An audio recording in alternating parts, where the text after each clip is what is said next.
Yeah, yeah, ikahinumdum pa ka katungod to nga nagwan og adlaw. Naghubog ta og katawa sa kanal, naghunong ang oras sa karsada.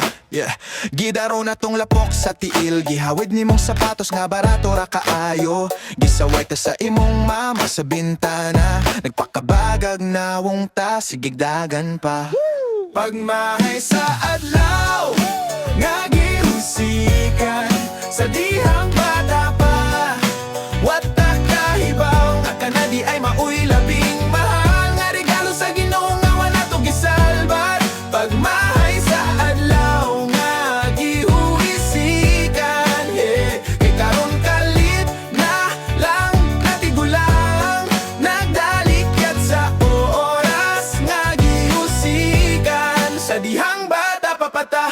Yeah, gibalibaran nimo tong assignment kay mas nindot daw manano mog bayabas.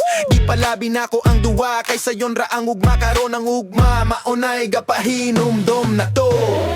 Pagmahay sa adlaw nga gihusikan sa dihang bata pa, wata maghuna-huna nga kutobra di ay to sa hulamang kusog ang kagahapon nga hayag. Pagmahay sa adlaw nga gihuisikan, nangulit sa huna-huna matag gabi.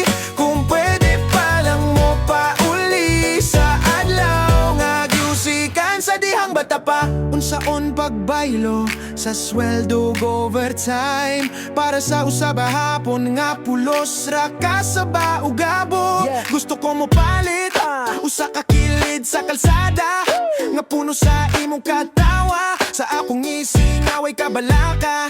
Hey, pagmahay sa adlaw nga gihusikan sa dihang bata pa, way plano, way mapa, apan tinuod di ay to nga bahandi nga ato rang giuyog-uyog sa hangin.